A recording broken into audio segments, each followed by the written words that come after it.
Hello dear parents and students, आज हम study करेंगे चैप्टर 8 के इम्पोर्टेंट एमसीक्यूज और इसकी एक्सरसाइज। तो ये एमसीक्यूज बहुत इंपॉर्टेंट हैं क्योंकि इनसे आपके जितने भी इस चैप्टर के कंसेप्ट्स हैं वो सब क्लियर हो जाएंगे। ठीक है, तो स्टार्ट करते हैं फर्स्ट एमसीक्यू के साथ। That is the chemical formula of water is, you will write H2O. Option B. Second is the three states of water are, solid, liquid and gas. Option C. So question number third is the process of change of water to vapor means liquid to gas at room temperature is, room temperature पे जब भी ये process होता है बच्चों, that is always known as evaporation, क्योंकि boiling जो है वो हमेशा अबव द रूम टेम्परेचर होती है। ठीक है, नेक्स्ट आते हैं क्वेश्चन नंबर फोर्थ पे। The dewdrops on leaves or flower and water droplets on the wall of glass containing ice cold water are due to, कौन सा प्रोसेस होता है वो? Condensation. Option B. Clear. Fifth पे आते हैं अब। The point at which the three states of water exist in equilibrium with each other. ये बहुत इंपॉर्टेंट है स्टूडेंट्स, ऐसा पॉइंट जहां पे वाटर की जो तीनों स्टेट्स हैं वो एक दूसरे के साथ इक्विलिब्रियम में होती हैं, मतलब at the same time water is behaving like solid, liquid and gas. Okay, that point is known as triple point. Option A. Six is temperature and pressure at triple point respectively are. Students, respectively का मतलब होता है एक के बाद दूसरा, जैसे पहले टेम्परेचर लिखेंगे फिर pressure. Okay, so triple point पे the temperature and pressure respectively are, option A. Okay, 273.16 Kelvin, it is the temperature, and 611.2 Pascal is the pressure. So seventh is which state of water has lowest energy? तो बच्चों सबसे कम energy उसके पास होती है जो बिल्कुल जो स्टेट मूवमेंट नहीं करती। ओके, और that state is solid state. और जैसे जैसे एनर्जी बढ़ती जाती है तो जो स्टेट है वो फटाफट मूव करती है। तो अगर आपको एग्जाम में आता है कि हाईएस्ट एनर्जी कौन से स्टेट के पास है वाटर की, तो you will write gaseous state. But जो लोएस्ट एनर्जी है वो किसके पास है बच्चों? सॉलिड स्टेट के पास। Option B. Next is the process in which solid directly change into gases. Listen carefully, आपको ऐसा प्रोसेस का नेम बताना है जिसमें सॉलिड से डायरेक्टली गैस बनती हो without changing into liquid state. Liquid state में वो जाता ही नहीं है, तो उस प्रोसेस को बोलते हैं बच्चों sublimation. It is very important term, आपको हायर क्लासेस में भी ये काम आएगी। ओके, सब्लिमेशन एग्जाम्पल मैंने दिए हैं इसमें। कैम्फर जो कपूर होता है हम पूजा में यूज करते हैं, और साथ में फिनाइल की गोलियां। नेफ्थलिन जो बॉल्स होती हैं वो डायरेक्टली सॉलिड स्टेट से गैसियस स्टेट में जाती हैं। ठीक है, क्वेश्चन अगर उनको हम मतलब ओपन में रखते हैं एयर में तो। Ninth is the conversion of vapour, मतलब गैसियस स्टेट जब आती है लिक्विड स्टेट में, that is known as condensation. Okay, tenth is evaporation speeds up. Evaporation की स्पीड बढ़ेगी अगर हम इंक्रीज करें क्या, इनमें से क्या इंक्रीज करें? Temperature and surface area. Okay, option A, क्योंकि ह्यूमिडिटी जो है वो अगर बढ़ती है तो इवेपोरेशन कम हो जाती है। So option A is the correct answer. आते हैं 11th पे। The amount of water vapour present in the atmosphere is called, क्या बोलते हैं उनको बच्चों? Humidity. Okay, option D. Next is the instrument use to measure humidity in air is called, जिससे humidity को मेजर करते हैं और मापते हैं, that is known as hygrometer. Option B. So 13 is melting is. अब मेल्टिंग क्या होता है? आपके पास चार ऑप्शन है, तो you should know melting is change of solid to liquid. Okay, and freezing is उससे उल्टा liquid change of liquid to solid. So ये भी क्लियर होगी टर्म्स। नेक्स्ट आता है 15, that is water freeze and boils respectively. फिर से रिस्पेक्टिवली आया ना, तो पहले आप लिखोगे फ्रीजिंग का टेम्परेचर, फिर लिखेंगे बॉइलिंग का। So water freeze at 0 degree Celsius and boils at 100 degree Celsius means option A.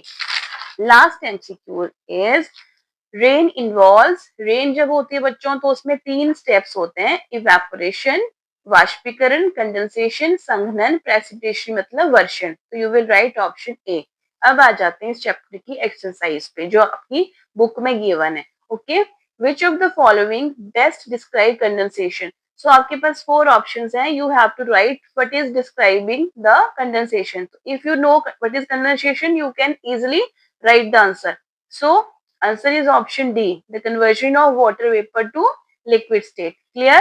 Question number 2, you are provided with many options and you have to write the option in which evaporation is working. So you will write coloring with watercolor because water will evaporate here. And second is writing on paper with ink pen. Ink pen also contain liquid water. Okay. So evaporation is important. Question number 3, we see green colored plastic grass. Okay, so green color plastic grass generally आपने mats की form में, door mats की form में लोग बहुत use करते हैं. तो प्लास्टिक मैट्स के आसपास हमें कूलिंग फील नहीं होती, जबकि जो नेचुरल ग्रास है, जो ग्रीन ग्रास है बच्चों, उसके आसपास हमें कूलिंग फील होती है. What is the reason? So you will write natural grass absorb water and evaporate it to the atmosphere. जो ग्रास है, जो नेचुरली ग्रीन है, वो एब्जॉर्ब भी करती है वाटर को, इसको इवेपोरेट भी करती है.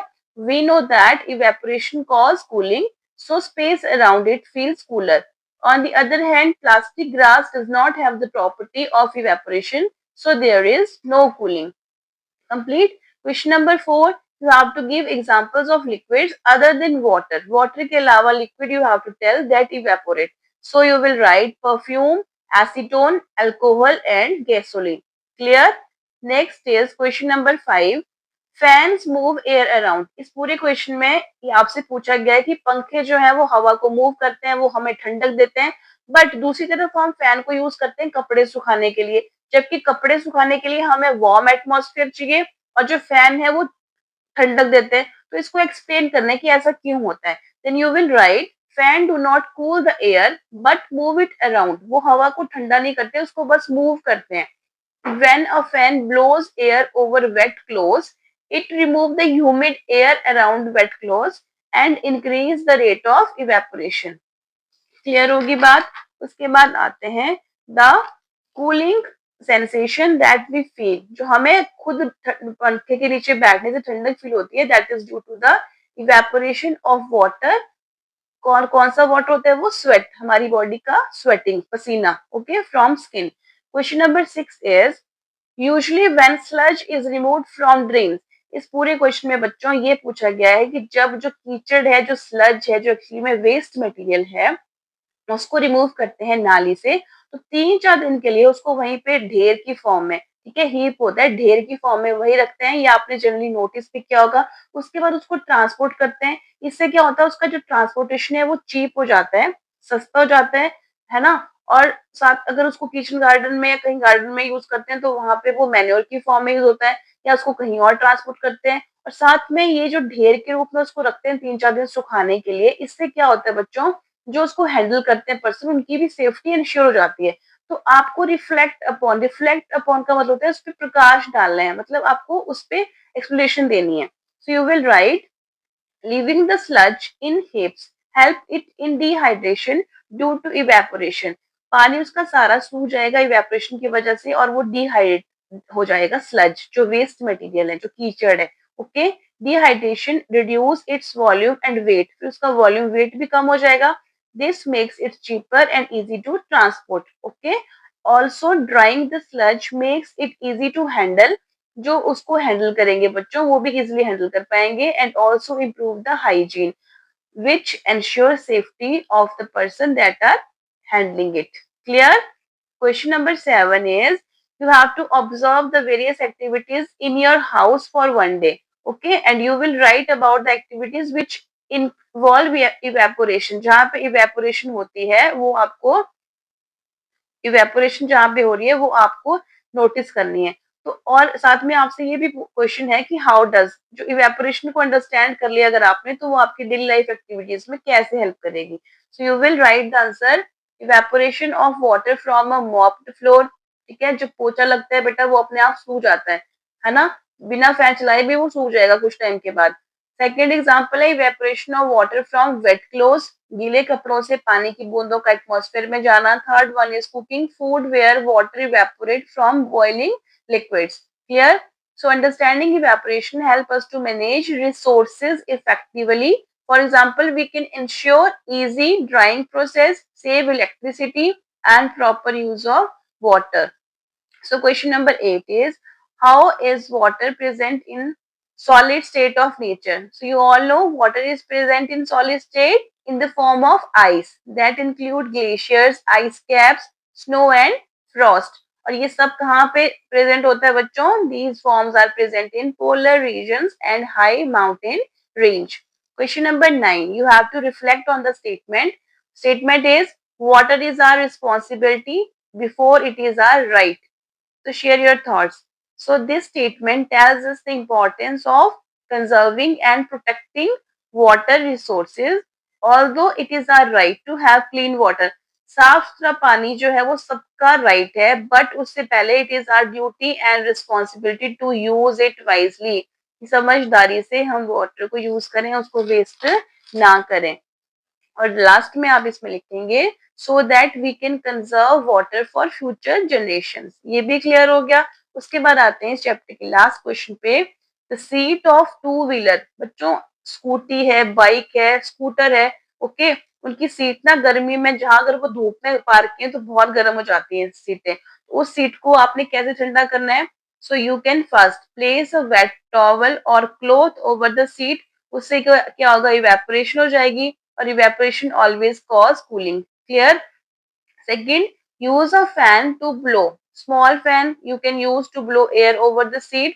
Third one, you can move the vehicle to a shaded area. Okay? और लास्ट में ये एक टॉपिक था स्मॉल सा, वो हमारा छूट गया था बीच में, तो वो था वाटर साइकिल की definition. So the continuous movement of water between किसके बीच में? Earth surface and it's atmosphere is called water cycle. This is all for today. Thanks for watching.